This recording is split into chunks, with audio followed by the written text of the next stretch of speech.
Pengertian paragraf adalah kumpulan kalimat yang biasanya mempunyai satu ide pokok dan cara penulisannya sedikit menjorok ke bagian dalam atau menggunakan garis baru.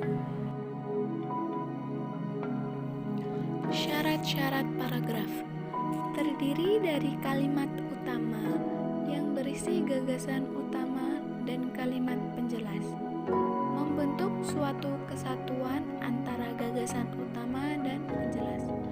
Setiap paragraf terdiri dari minimal 2 baris kalimat. Jenis paragraf menurut letak gagasan utama. Menurut gagasan utama, jenis paragraf terdiri dari 3, yaitu yang pertama paragraf deduktif, yang kedua paragraf induktif, dan yang ketiga paragraf campuran. Paragraf deduktif. Sebuah paragraf, gagasan atau ide utamanya berada pada awal atau baris pertama paragraf.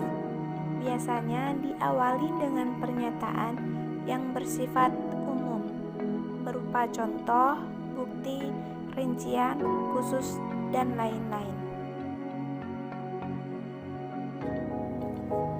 Paragraf induktif adalah paragraf yang gagasan utamanya terletak di akhir paragraf, sesuai dengan pola induksi, yaitu dengan memaparkan hal-hal yang khusus terlebih dahulu.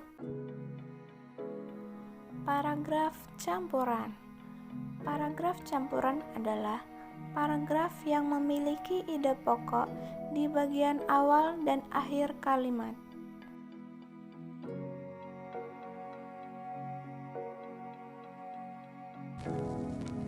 Jenis paragraf menurut tujuannya dapat dibagi menjadi 5, yaitu 1. Paragraf narasi. Paragraf narasi adalah paragraf yang menceritakan suatu hal secara kronologis. 2.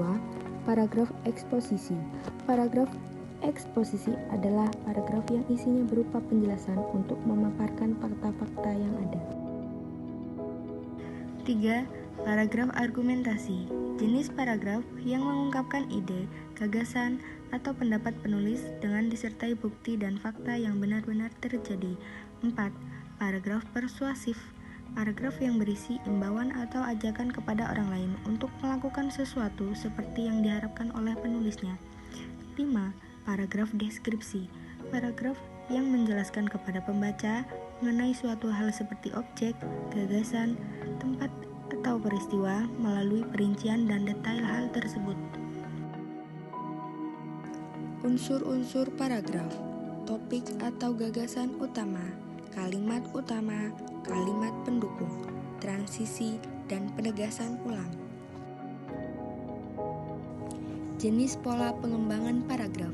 Pola klimaks antiklimaks, pola kausalitas, pola sudut pandang, pola definisi luas, pola pertentangan, pola generalisasi, pola contoh, pola analogi, pola klasifikasi, dan pola perbandingan.